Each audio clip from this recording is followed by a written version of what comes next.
peut-être war nañ ko mën a wutal beneen secteur mais à notre grande surprise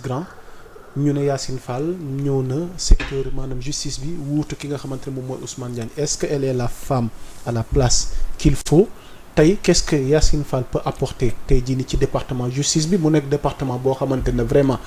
askan wi yëpp ñu ngi ciy teg gët ndax wax nga ko léegi ci ses cadres doyen dafa am ay événements yi fi xew diggante 2021 2024 Guy Marius Sagna def na ci tweet sax mais dama lay bàyyee nga analyser ma ñëw Yacine Fall profilam ak département gi mu hérité laataa ñuy ñëw ci commentaire yi nga xamante ne nag am na. xam nga c'est vrai que si département affaires étrangères elle a été fortement critiquée c'est dû à ses sorties maanaam lu ko nit yi di reprocher wala ñeneen si ni lu ñu ko doon reprocher mooy en réalité dañu leen juger niveau de langage maanaam buy wax français wala demee noonu dégg naa ko déggul au faute yeeg yu demee noonu mais xam nga dafa am lu am xam nga nit dina nekk technicien wala technicienne maanaam bu bindee confectionner document ñëpp ne gongo waaye nit ki bu àddoo rek ñëpp ne effectivement am nit yoo xam ne bu ñu waxee nu ñuy maîtriser langue bi ñëpp ne gongo waaye bu ñu bindee boo lëree ne et cetera donc loolu bu ñu koy fàttee tamit donte la am nit yoo xam ne dañuy maîtriser ñaar yi le sens de la communication lañu koy maîtriser également le sens de la confection véritablement du document ou des documents yoo xam ne dafay am donc loolu yëpp il faut ñu xam ko elle a un parcours te ñëpp xam nañ ko sur le plan international kon bu doon cuune la wala xamul dara jàpp naa ñu liggéey ci système des Nations Unies économiste la bu atterrir au département de la justice mais je dois rappeler que ñi bokk dans la famille de la justice ñu tabbal leen ministre de la justice c'est le justice gën a am problème c'est-à-dire waaw saa bu ñu tabbee daanaka nit boo xam ne dafa bokk ci corporation justice ci jamono jooju la ëpp coow bokk ci la ëpp coow jëlal avocat yi nga xam ne tabb nañ leen def leen ministre de la justice calculer ko Ablaye Wade Macky Sall calculer ñoo xam ne en réalité jege nañu justice ko ñuy liggéey ci wàllu droit l'exemple du professeur Ismaïla Madior Fall est là et consort nga comparer ko ak ñeneen ñi nga xam ne amaana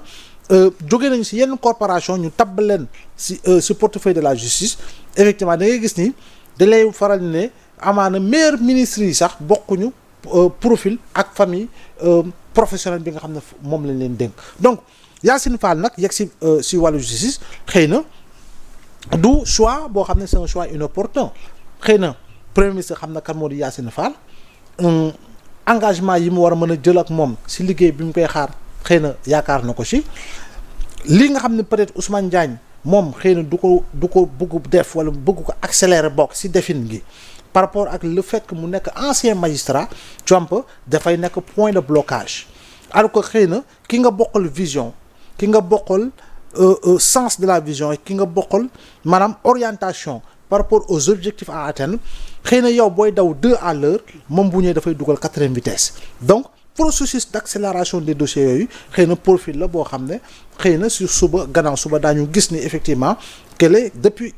dès son arrivée elle a enclenché un processus boo xam ne c'est un processus beaucoup plus accéléré que le processus sous Ousmane Diagne donc yooyu foofu nañ koy mën a mesurer léegi nag on la jugera par rapport aux actes qu'elle posera dans ce département qu'est la justice. Il y a eu aussi des critiques des avis yu tukkee tey ci classe politique bi surtout l'opposition ñu jàpp ni Ousmane Sonko am na li mu bëggoon surtout lu mel ni département de la justice ndax tey da ngay partager boobu les avis mu mel ni tey Yacine Fall dafi nekk pour benn boulot buñ ko war a sant ñenn ñi sax jàpp ni dafa mel ni dañoo bëgg jëm ci wàllu vengeance noo gisee xalaat googu tukkee tey ci bon xam nga waxu vengeance moom waxu daanu saret la quoi très sincèrement parce que fii kenn mënu fi def li nga xamoo di vengeance les Sénégalais sont là ils vont observer. On assiste à un gouvernement pastéfisé. waaw léegi qu'est-ce que l'on veut Aya Moussa mais c'est une question qui est là. yow loo ci xalaat on veut un gouvernement pays-tisé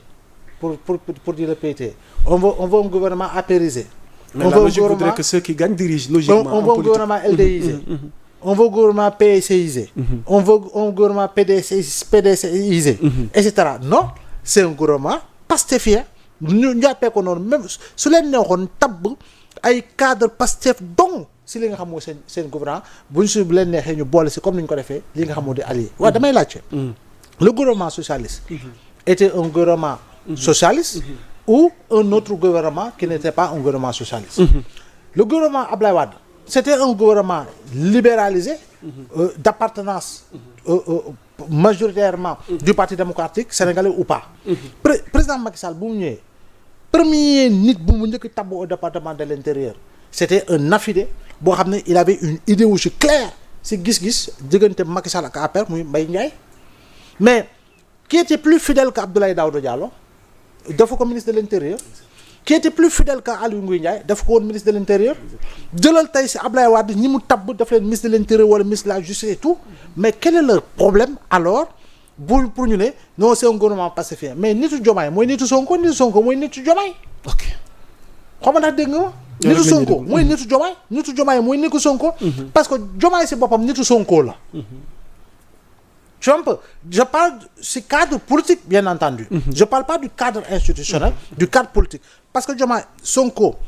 ñoom ñoo portandoo sur les fonds baptismaux le PASTEF. Sonko, c'est le leader.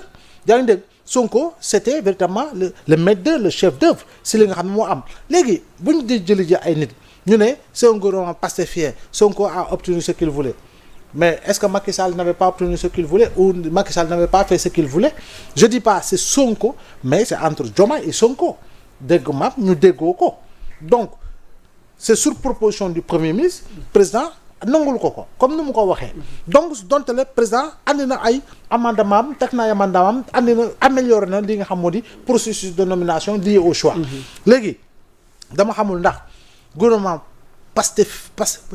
pastefien moo di lan en réalité. ok Si ce n'est le PASTEF qui est le parti au pouvoir qui dirige. Quand Macky Sall a été élu en 2012.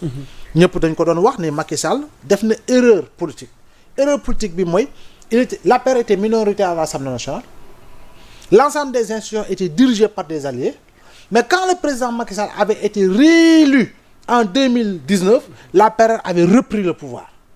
En étant majoritaire au niveau de l'Assemblée nationale, après si nit yi ba pare mu reprendre li nga xam moo di Assemblée nationale au moins yaa ngi dégg tabbu fa ki nga xam ne moo di nitam ba pare gouvernement am si wàllu boppam y avait beaucoup plus d'apéristes que véritablement d'autres partis alliés waaw léegi lu tax loolu musa am depuis de Senghor à Macky Sall léegi ñu ne sous l'ère Diomaye Sonko non loolu warta am si boo ko defee c'est un gouvernement pastefien. Moi je me pose la question de savoir si l'on maîtrise réellement les contours de la communication que pose l'opposition et ils sont et véritablement ils sont dans leur rôle. Je dis bien ils sont dans leur rôle. Donc bu ñu nekkul si loolu dama xamul si lan la ñu nekk mais quand même yow en retour yow yaa mën a xoolaat véritablement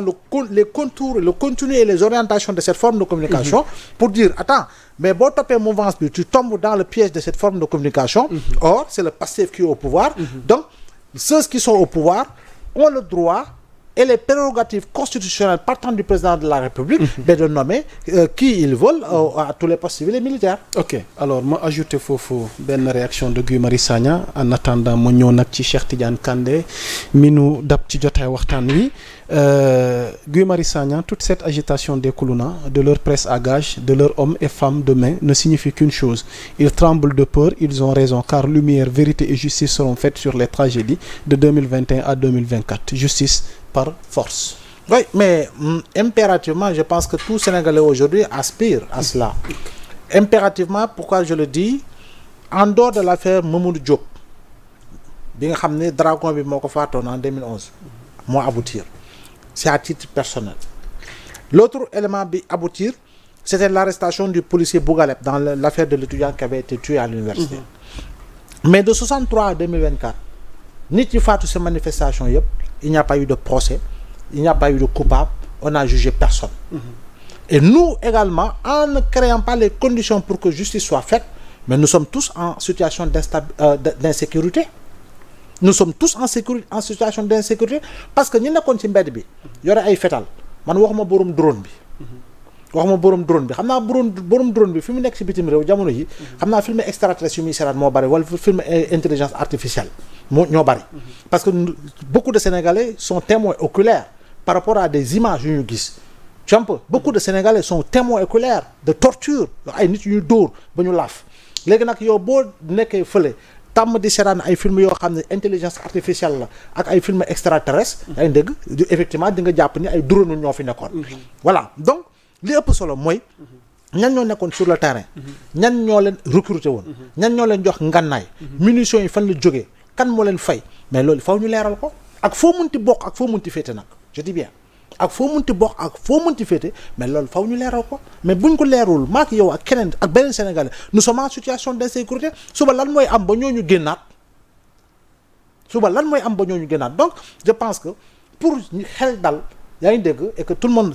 que le pays puisse faire son deuil mais il faut quand même que l'on puisse situer les responsabilités ce n'est pas une chasse aux sorcières ce n'est pas de la vengeance non rendre justice ne veut pas dire chasse aux sorcières génocide Rwanda 94 la ba léegi ñu ngi jàpp ay nit madame Abreya Rimana elle a 80 ans léegi temps yi nii la ko justice ne ko ok mënuñu ko toppee dara